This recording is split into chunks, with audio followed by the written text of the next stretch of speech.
United States of America and China agreed to slash reciprocal tariffs. Both sides reach an agreement to halt measures for 90 days. A strong message has emerged from DGMO briefing on Operation Sindoor and the cessation of hostilities. DG Air Operations AK Bharti recited a line from Ramcharitmanas, Bhay binu hoye preeti, or there is no love without fear. Vinay maanat jaladh gaye 3 din beeti, Bole Ram sakop tab Bhay binu hoye preeti. Another strong message was the lines of Rashtra Kavi Ramdhari Singh Dinkar's Krishna की चेतावनी, याचना नहीं अब रण होगा, जीवन जय या मरण होगा, और no more please, now there will be war. Press conference शुरू होने के ठीक पहले राष्ट्रकवि रामधारी सिंह दिनकर की जो कृष्ण की चेतावनी है उन पंक्तियों को सामने रखा गया और कहा गया कि याचना नहीं अब रण होगा, जीवन जय या मरण होगा। कल शिव तांडव स्रोत के जरिए दुश्मन को संदेश दिया गया था और आज राष्ट्रकवि रामधारी सिंह दिनकर की इन प्रमुख पंक्तियों के जरिए ये किस तरह के डिटरेंट को क्रिएट किया जा रहा है, किस तरह के मैसेज को दिया जा रहा है, इसको थोड़ा इलेबोरेट करके अगर आप बताएं तो जाहिर तौर पर ये संदेश और व्यापक तौर पर जाएगा। क्या संदेश दिया जा रहा है? तो मैं बस आपको रामचरितमानस की एक कुछ पंक्ति याद दिलाऊंगा, आप समझ जाएंगे। तो याद कीजिए वो पंक्ति जो है, विनय न माने जलधि जड़, भय 3 दिन बीत, बोले राम sakop तब, भय बिन होए न प्रीत। तो समझदार के लिए इशारा ही काफी। Earlier, Sunday's DGMO briefing began with the visuals of Pakistani bases being destroyed along the music of Shiv Tandav. Let me take you through the highlights first. Deployment involved force of 3 sets, IAF, Army and Navy, in a multi-layered robust system. Pakistani drones and UAVs neutralized using soft and hard kill with anti-UAV systems. Long-range rockets, loiter munitions and Turkish-origin YIHA systems were neutralized. Targeted airstrikes conducted across length and breadth of Pakistan. India did not cross LOC or IB. 9th or 10th May, multi-layered air defense grid countered drone attack. The PAF drones couldn't breach this defense grid. Maritime forces conducted constant surveillance, detection and identification. Fleet operates as a composite force with advanced radar system. Aerial targets neutralized using cutting-edge Navy technology. Carrier battle group formed the line of air defense. Aircraft carriers equipped with MiG-29Ks and airborne early warning fighters prevented enemy aircraft from approaching. No hostile aircraft could come near the Indian fleet. By attacking 9 facilities in Pakistan and then targeting 11 air bases, India has achieved its objective.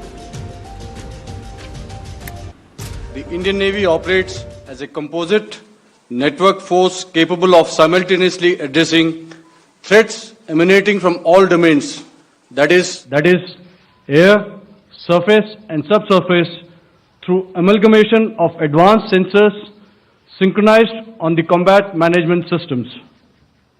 In effect, the maritime force is able to ensure persistent surveillance, detection and identification for a comprehensive maritime domain awareness, including the airspace. Effectively using multiple sensors and inputs, we are maintaining continuous surveillance to degrade or neutralize threats as they emerge or manifest, to ensure targeting at extended ranges. All these are conducted under the umbrella of a comprehensive and effective layered fleet air defense mechanism that caters for all threats, be it drones or high-speed missiles or aircraft, both fighters as well as surveillance aircraft. आतंकियों पर हमारे सटीक हमले line of control और international boundary को पार करे बिना किए गए थे। हमें पूरा अंदेशा था कि पाकिस्तान का वार भी बॉर्डर के उस पार से ही होगा। इसलिए हमने अपनी एयर डिफेंस की पूरी तैयारी पहले से ही कर ली थी। हमारी इन्वेंट्री में शामिल counter manned aerial systems, electronic warfare के साधन और एयर डिफेंस वेपन्स का इंडियन एयरफोर्स के इसी प्रकार के सिस्टम्स के साथ एक अनोखा मिश्रण किया गया। इसलिए आपने देखा कि जब जब पाकिस्तान एयरफोर्स ने हमारे एयरफील्ड्स और लॉजिस्टिक इंस्टॉलेशंस में 9 और 10 मई की रात को लगातार हमले किए, वो इस मजबूत एयर डिफेंस ग्रिड के सामने विफल हो गए। And before I take you any further on what India achieved, let me introduce my guest, Executive Editor of News 9, Aditya Rajkol, Lieutenant General AK Bharti, former DGMO and GOC 15 Corps, Vice Admiral Anil K. Chawla, former Flag Officer Commanding in Chief Southern Naval Command, Major General Jagadbir Singh, Distinguished Fellow USI and Editor Salute Magazine, Air Marshal BPS Rana, Defense and Strategy Expert. But this is the line I feel very proud to recite. I think this is the message which went to Pakistan, written by Ramdhari Singh Dinkar. I think this must be read. बांधने मुझे तो आया है, जंजीर बड़ी क्या लाया है, यदि मुझे बांधना चाहे मन, पहले तो बांध अनंत गगन, सूने को साध ना सकता है, वो मुझे बांध कब सकता है। ये भगवान कृष्ण है। हित वचन नहीं तूने माना, मैत्री का मूल्य ना पहचाना, तो ले मैं भी अब जाता हूं, अंतिम संकल्प सुनाता हूं, याचना नहीं अब रण होगा, जीवन जय या कि मरण होगा। I think Pakistan got a real tight message what our forces have done. And this is such a beautiful prose, but let me just tell you what India achieved and then we will get into the detail, Aditya. 9 terror camps destroyed. India neutralized 9 high-value terror launchpads across Pakistan and POK. Targets belong to Lashkar-e-Taiba, Jaish-e-Mohammed and Hizbul Mujahideen. Locations were training grounds to plan attack against India. Deep strike into Pakistan's mainland. India changed the terms of engagement, displaying willingness to strike deep into Pakistan's hinterland. India shredded the notion that terrorists are separate from terrorist backers, thus targeted both. Strikes extended hundreds of kilometers inside Pakistan, not just Pakistan-occupied Kashmir.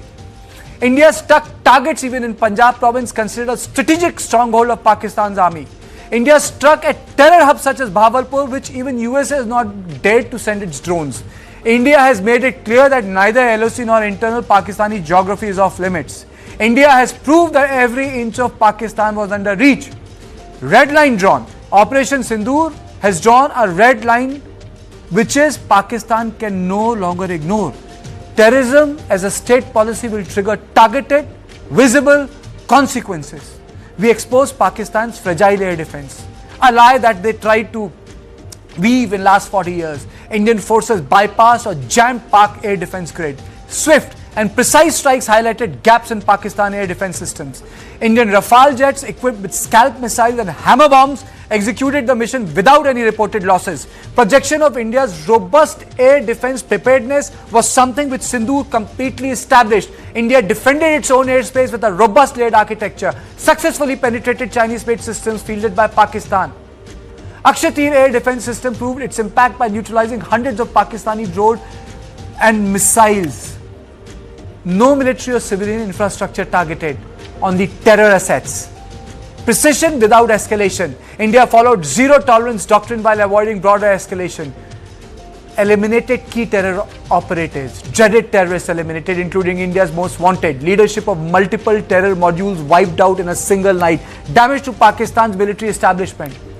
India's counter-military action on night of 9th and 10th May also became the first instance of country damaging air force camps of a nuclear country.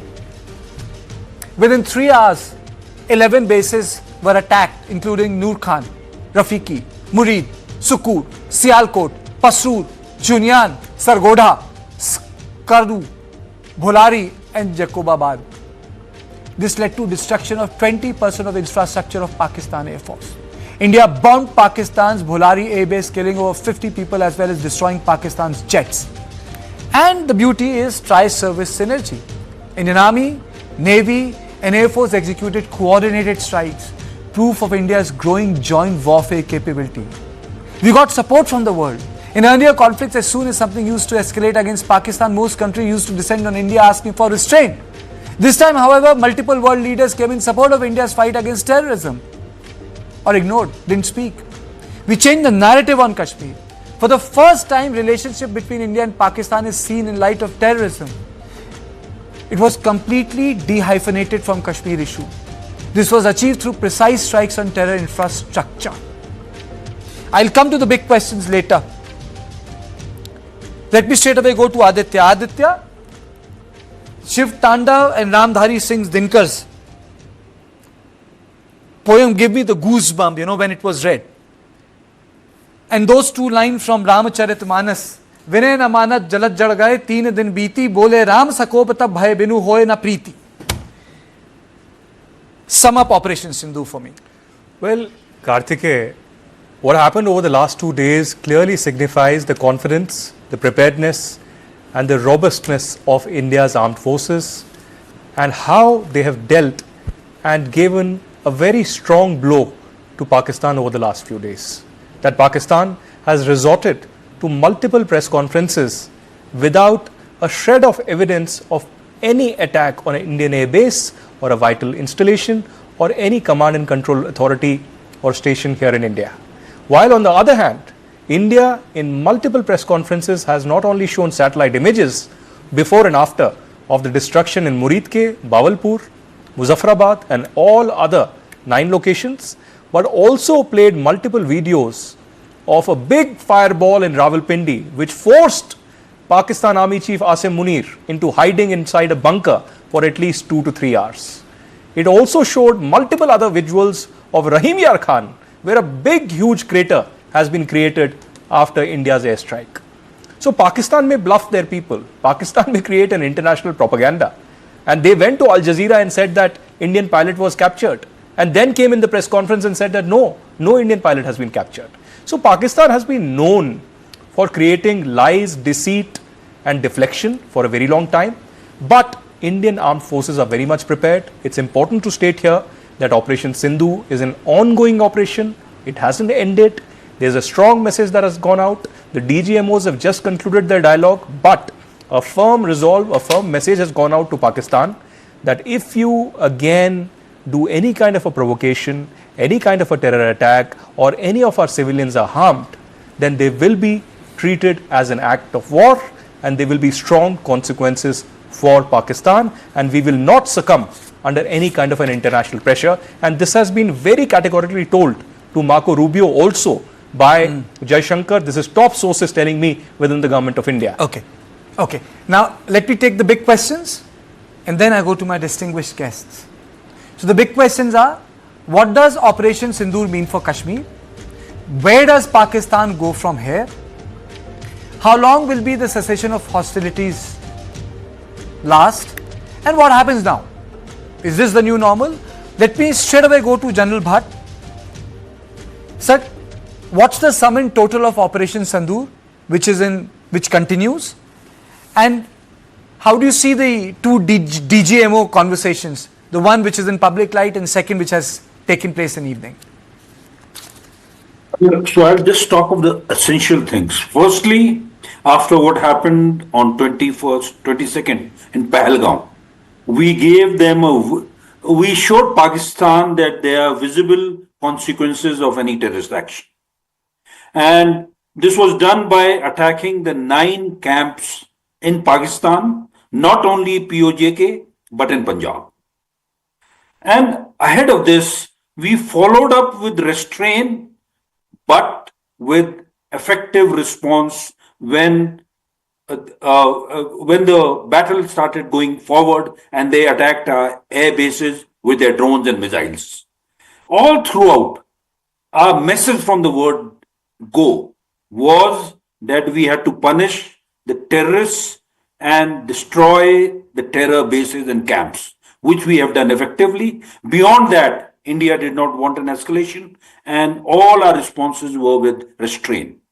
But what I'm proud of is the air defense from the Air Force and the Army, which has been very effective, resulting in no losses to any of the attacks, to our air bases, to our military installations, and even to our civilian areas.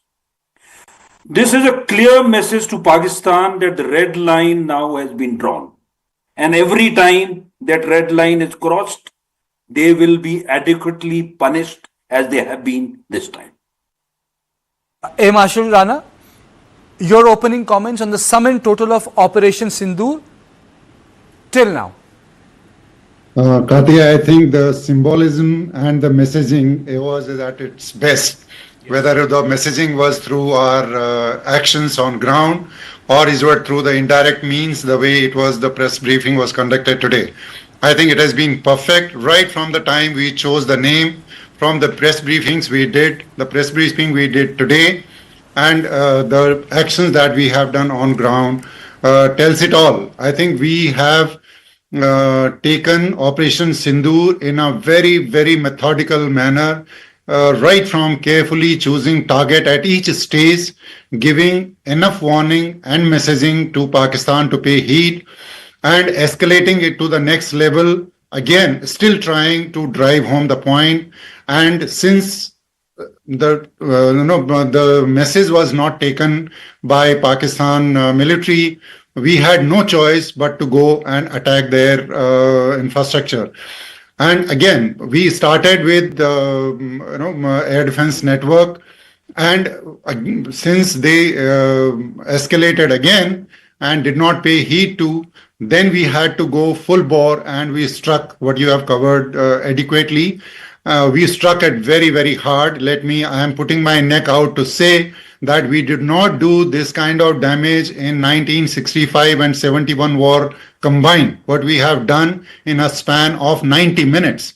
That talks about the capabilities that we have today.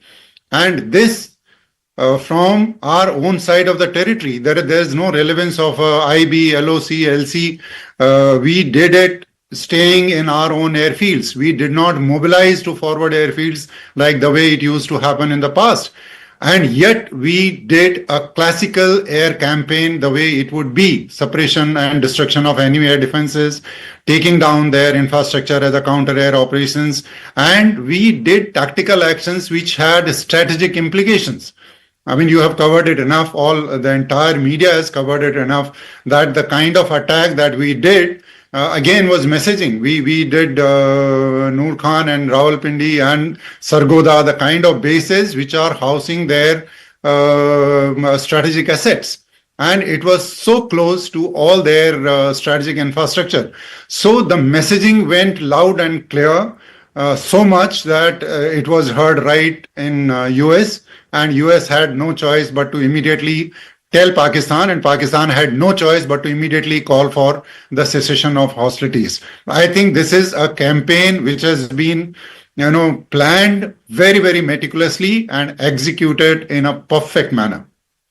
Admiral Chawla, can you please put in perspective the role of the Navy?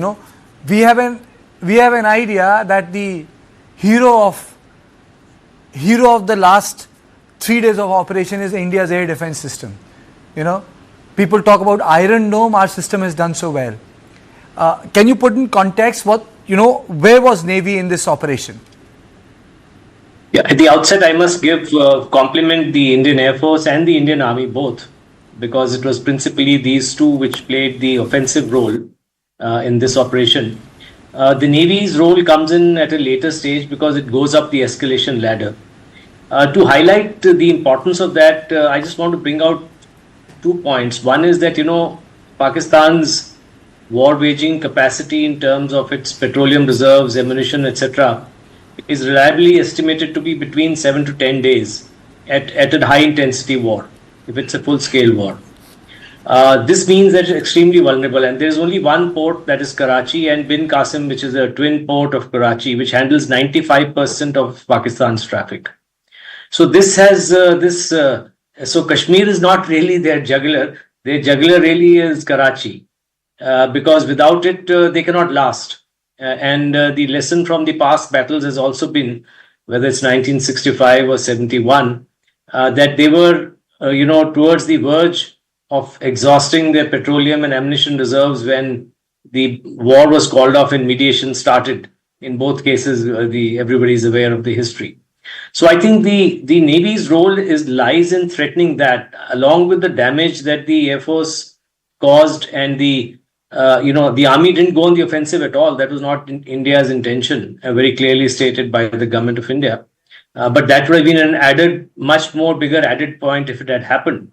The threat of choking their entire logistic chain from sea, which is not very difficult, frankly, would mean that they would then be in a situation where their airspace was totally closed. There was not a single aircraft coming in, and their seaways would have also all been shut already because of this embargo that India has placed on carriage of containerized cargo and other cargo via Indian ports.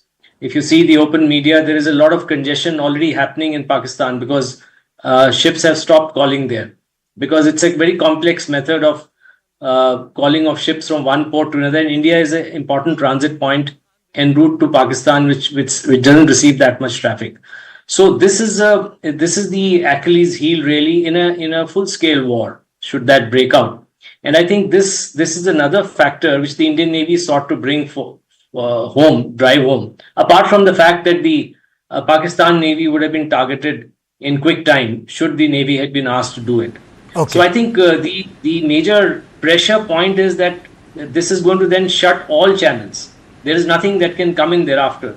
No friendly country of Pakistan can there try and support it with resupply of arms, ammunition, fuel, etc. And that just means, after a certain time, things stop running. And already there were fuel shortages in Pakistan because they had started rationing just after these 3 days, again available in the open media. Okay. General Singh, my question to you is that narrative war and information war also played a very prominent role before the hostilities and after the hostilities. If you look at the news produced by publications like New York Times, Guardian, Telegraph, they were very one-sided, sir. Some of them were like how the new networked war of Pakistan neutralized India. The NYT was saying that it was because that the Pakistanis said, we'll be forced to use our nuclear bombs, the intervention happened. The Guardian had taken the line that because they called the Nuclear Command Authority, the Americans jumped in.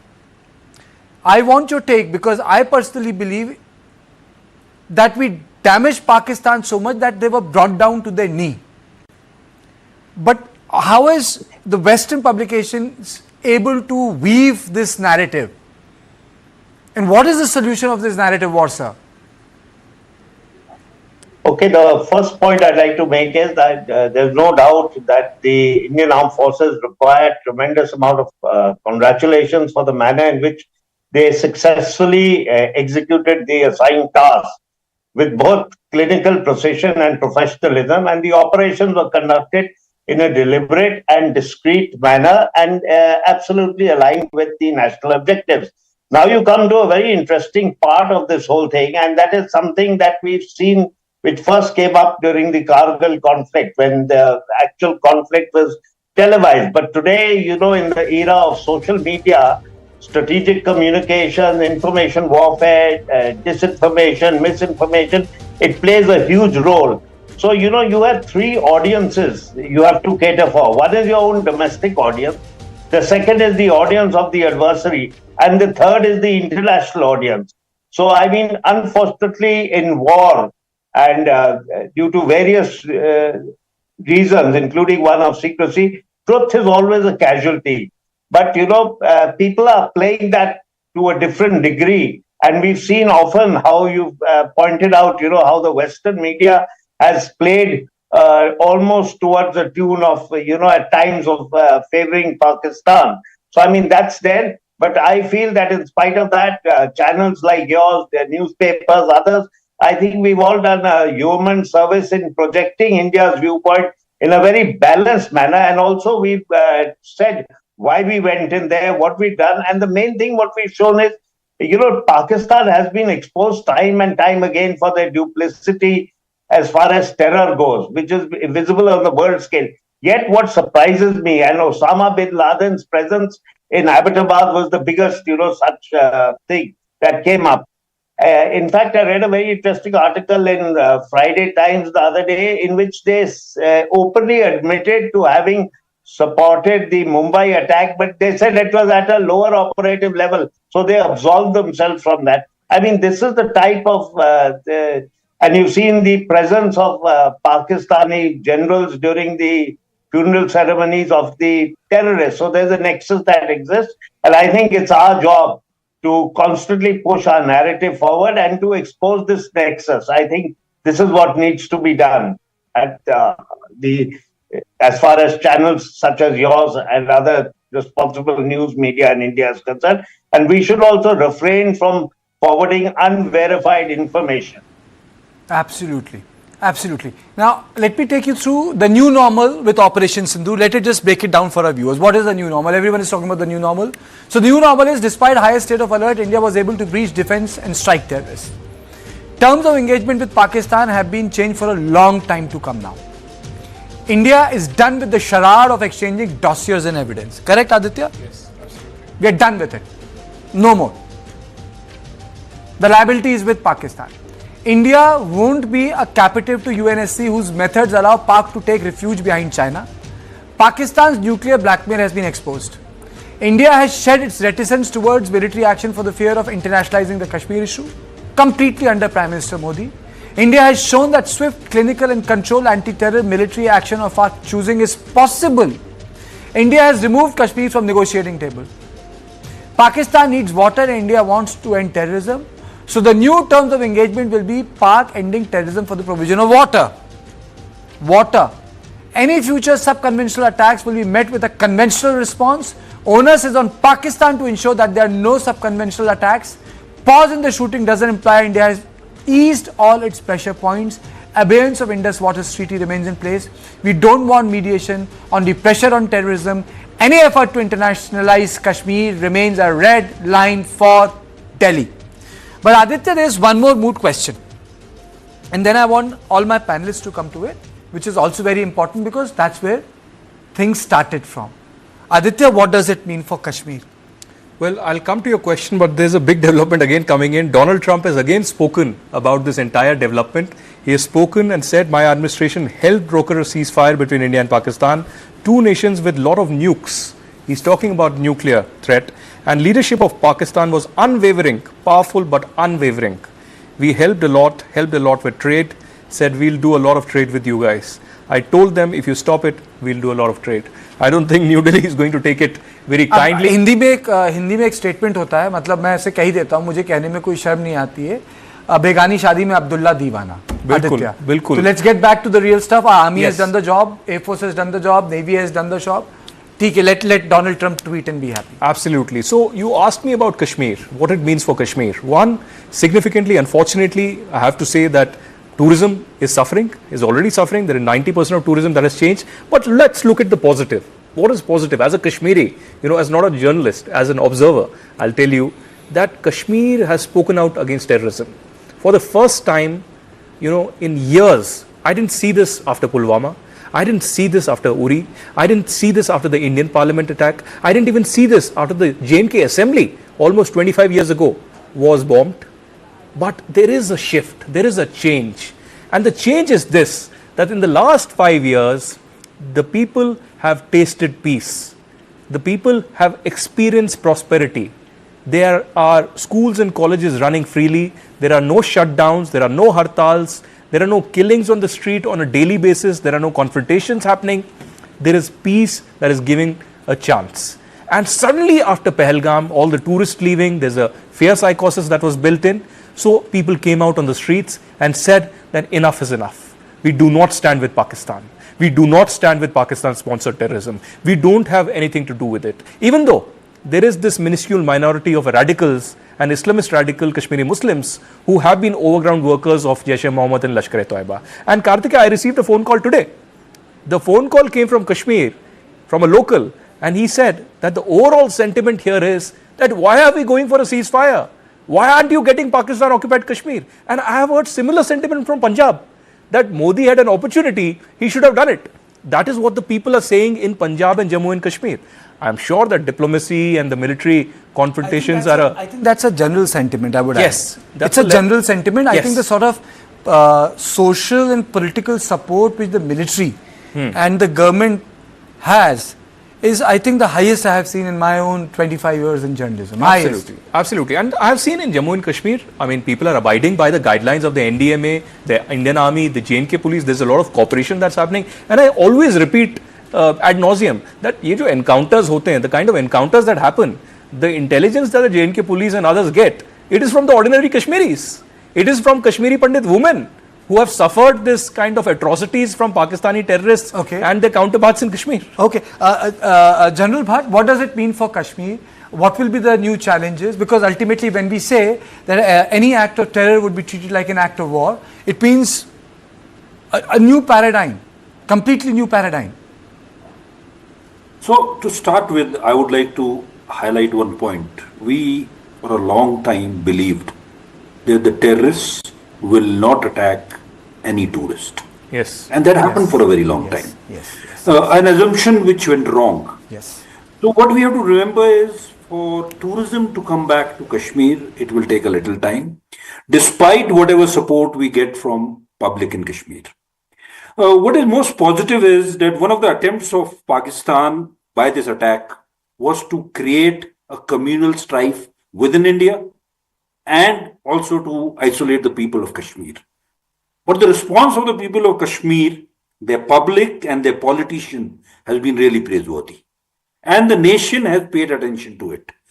Despite some few small reactions against Kashmiris in the mainland, generally the people have not targeted them, number one. Number two, there has been no communal strife or confrontation within the country. We have all stood out together. That speaks of India's strength and also a very clear message to Pakistan that we in India, all, the Hindu majority and the other minorities, are all together for the nation. Yes, if we have to see Pahalgaon, we have to also realize that there is a small percentage which may be still supporting terrorists. And the job of the security forces and the intelligence agencies is to identify them, isolate them, and neutralize them. Overall, of course, we want Kashmir to be as peaceful as the rest of India. And we will take all actions to ensure it. And if Pakistan does cross the red line again, they know the kind of response they will have. Maybe 9 will increase to 24 camps. Fair point, sir. General Jagatbir Singh, the question was, what does it mean for Kashmir? So, the corollary to that is, if there is a new attack that takes place in Kashmir, are we going to see the same format, same action, stronger action?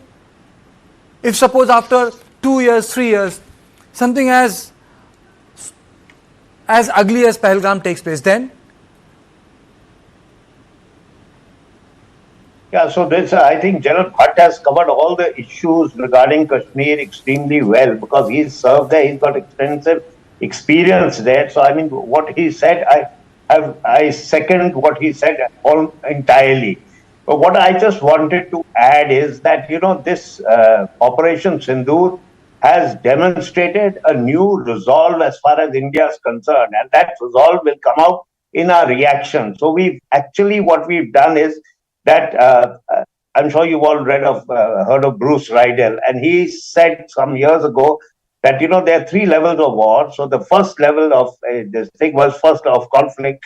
The first level is sub-conventional level. So that is the level at which Pakistan was targeting you by terrorism.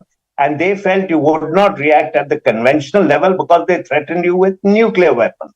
So what this has demonstrated very clearly is that as far as India is concerned, we have now said there will be no distinction between a sub-conventional and a conventional attack, and both will be met with, a firm action that was demonstrated. And I'll go a little further, like you said, what is going to happen, what will come later. I mean, we cannot say that, but actually what you witnessed in Op Sindhu till it was called off were what we call in what is termed in military, so can say parlance, is the preliminary operation. So the next stage would have been a decisive ground operation. And that's probably what led General Naravne to tweet on the first day, "Ab picture baki hai." So, I mean, there's I'm sure they realize that we'll not take things lying down and we will react and act in a much firmer manner when the occasion demands. He said picture abhi baki hai. Yes, I remember his tweet. He said picture abhi baki hai, and actually the picture was baki. Then there was another set of operation which took place. A lot of people didn't expect that. You have a point. But then we, after demonstrating our air superiority, after demonstrating Air Marshal Rana, I am coming to you, after demonstrating the way we can defend ourselves, it also tells us that we have redefined what we mean by escalation. There was a time in 60s we didn't use our air force against China because we thought it would be escalation. There was a reticent use of air force during Kargil. So do you think even the escalation in terms of a doctrine has been redefined? The act has redefined a lot of things for us? Absolutely, Karthik. I think this is the new normal from that context as well. Before I give that answer, I fully agree with Aditya. Kashmir today is a changed place. In last 4 or 5 years, we have seen it totally change. And this was the first time, not only that, the people came out in support and closed the shops in support, rather than it used to be other way around. So this is a big takeaway from this, and I think we need to build from that strength further. Now coming to this, as far as the Air Force action is concerned, I think General Naravne, when he said picture abhi baki hai, he meant it even for the Air Force as well. Picture was baki even for Air Force. In the next level had we gone, we could have taken Pakistan without even our army getting inside. So this is absolutely a very, very strong messaging. This is a new normal as far as that is concerned. But I must warn that it is not nothing. Every time the warfare and the strategies and the tactics would evolve.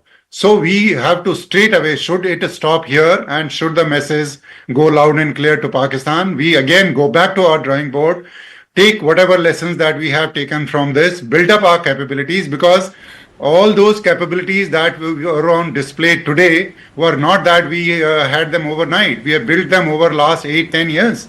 So, I remember like in counter US, we were working on anti-drone technology and getting all our private sector employed right from 2018 onwards. So it is not that today we have seen the success of all that private players and the big contribution coming up from the startup. We did. General Bhatt was there. He would say the same. All these from the time we did Meher Baba competition to the army went on to develop all these counter US technology. We were struck in Jammu in 2021, and from then on we were already preparing. So what have we seen the success? IACCS has been around for 2010. I was so happy that picture was shown because I had big contribution to make for IACCS development and operationalization. That picture was displayed today. Akash Tir is under development, and some part of it was on display today. It's been under development for last 15 years.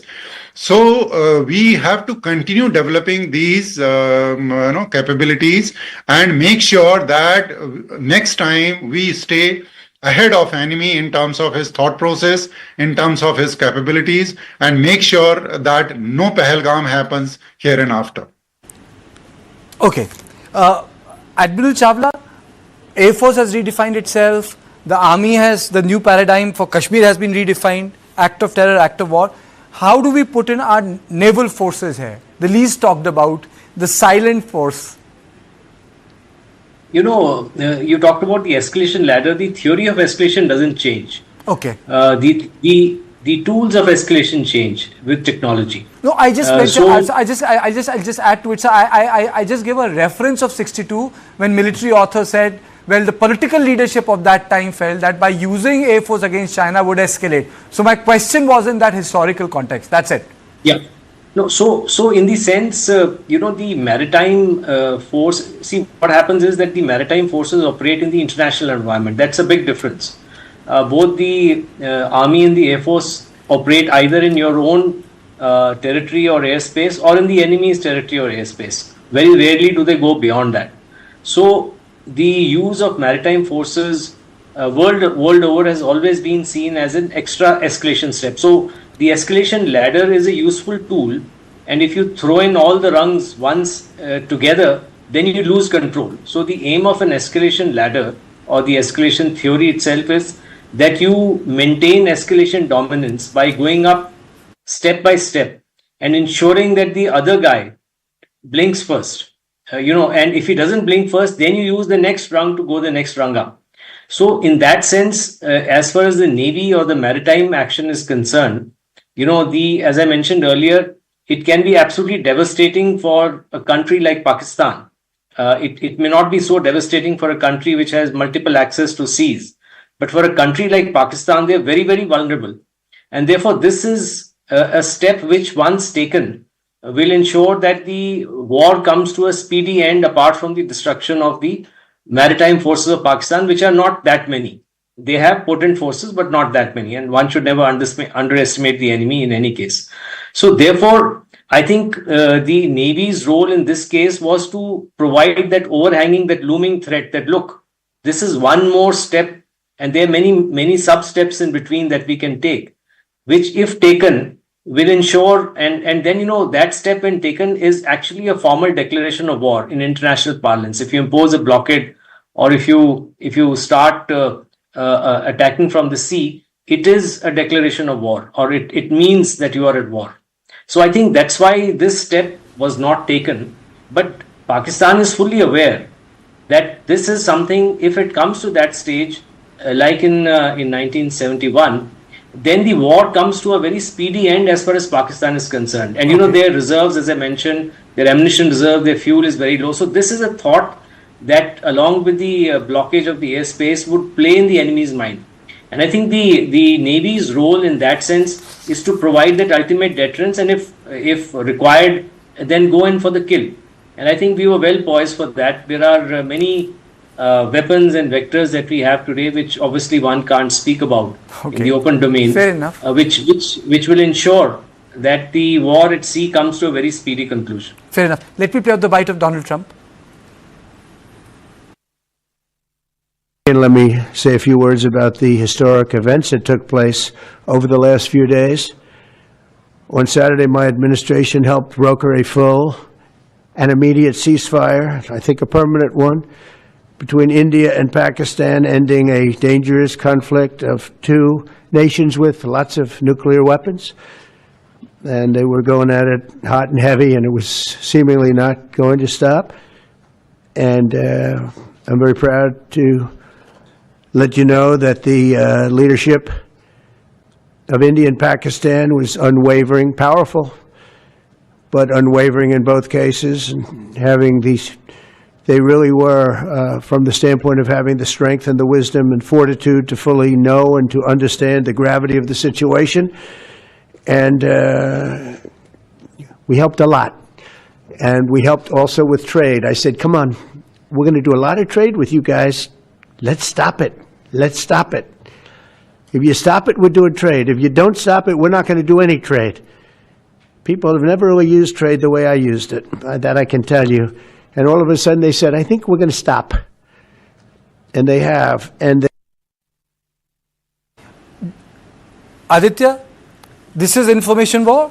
This is information war. How do you define it? Information war, narrative setting on behest of Pakistan. As you said, Begani Shadi mein Begani Shadi mein Abdullah Diwana hai. But we need to tell this to our viewers, because we can't stop it. This is on social media. WhatsApp will circulate it. So there has to be a counterpoint of view. And what Trump is trying to do is to build this kind of a narrative of a peacenik, of a mediator, of not just a Russia-Ukraine war, the long war finally, where there will be a ceasefire and now talks are underway for that. But here as well, India-Pakistan, before it went out of control, before there would be a military confrontation to that level when there is a long war. He wants to portray to the world that he has done some magic wand that he has and finally did it. India is very firm. You know, the first statement that came in from Marco Rubio said that India and Pakistan are ready to talk. This is absolutely wrong. India and Pakistan are not ready to talk diplomatically. They are not ready to talk politically. They are only ready to talk at the DGMO level, and that's all that will happen. Okay, General Bhatt, your comments on this.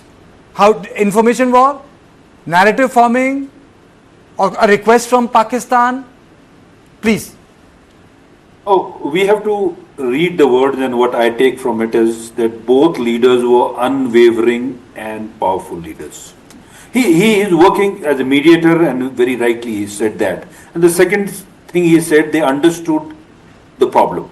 Let us give it to him if he wants to take some credit for it. We know what we have done. The nation is very clear as to what India has done and what we will do in the future. Maybe this is a face saver for Pakistan to for this whole incident to get off ramp. Okay, there's another bite. Let me play out because I'll take a comment on that too, because I think Donald Trump is weaving a lot of lies. Yeah. Not going to do any trade. People have never really used trade the way I used it. That I can tell you. And all of a sudden they said, I think we're going to stop.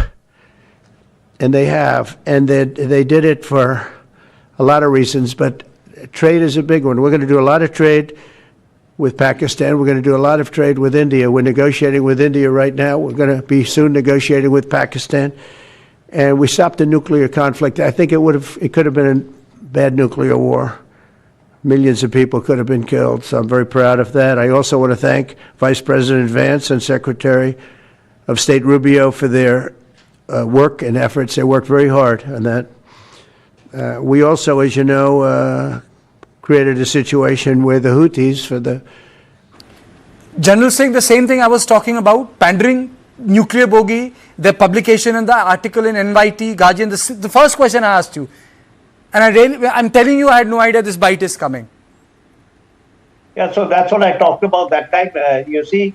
But word he also used was we helped a lot. So there would have been many people who would have helped a lot. Everybody wants to see peace in the region. There's no doubt about that. And this is what it's saying. But I mean, everybody will put out a view and a tweet or a thing from their perspective. We have to take it from our perspective. And that's why it's important, like I said earlier, that channels such as yours and responsible media in India portrays India's viewpoint.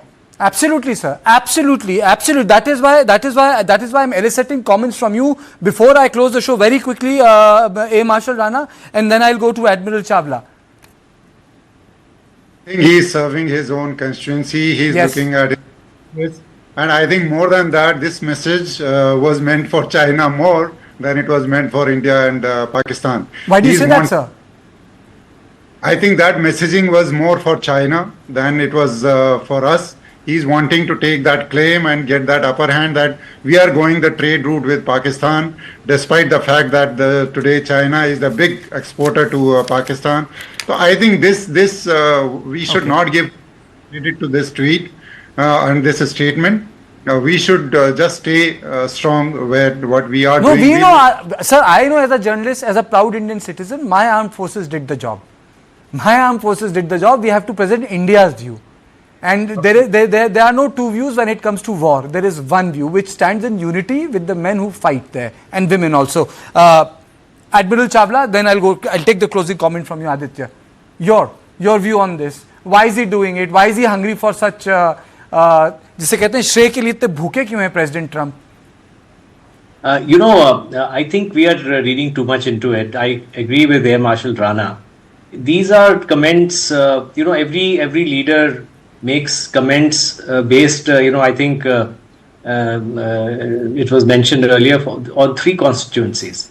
So this is principally addressed at his own constituency. If you see President Trump right now, his approval rating is very low. Yes. The economy is heading for a hard landing. And I think now with the China, the deal that is stuck, hopefully it should smoothen out. So things are not going very well. The President Trump had promised that he would broker peace between Ukraine and Russia quickly. I think it is happening now, but it has not happened at the pace. Similarly, the Gaza and Israel problem still lingers on. He has also made, I think, some progress with Houthis. So I think it is more of that. I think every politician caters primarily in a democracy to his national audience, because finally his or her survival depends on their vote. So I don't think we should read too much or mind too much, frankly, what he's saying. We should say what we are saying. Yes, it's definitely a fact that the Americans did step in at some level, but principally because we had set the stage, we had softened up Pakistan enough for them to now seek a hand. जैसे वो wrestler होता है ना, when he gets pinned down in WWF, वो 3 बारी जो हाथ मारता है. So that is a stage which Pakistan has always reached, and that was a stage they reached. So I think we shouldn't give too much of prominence. I don't give any importance to him. I'm being very honest. What I intend to do here in this show, I want to have a counterpoint. I don't want to leave this bite or a statement of Trump untreated, because that is at the heart of information war. Aditya. Well, absolutely. We are waiting for some kind of a reaction that comes in for Trump and how things unfold. But as of now, everybody is waiting for 7 minutes. No, absolutely. Actually, that's the top of it. But my whole issue here is, which I would like to say is that this desire to take the credit away from Indian armed forces is false. That's the conclusion of my show. Absolutely. My conclusion is that Americans are doing it at the Pakistan's behest, trying to change the narrative. Conclusion is that what Trump is saying is false. Trump must have spoken to everyone. But our victory, it belongs to the military leadership, political leadership. It belongs to India. Whatever happened in context of the cessation of hostility is something which has happened at the request of Pakistan, because their DGMO called up Indian DGMO saying that let's stop the hostility. This is the narrative. We will not allow Trump to set the narrative. And this is why I say that this is information war. So at the end of it, thank you Aditya, thank you all of you for joining me on my show, and this is all on point today. I will see you tomorrow at the same time. Thank you and good night.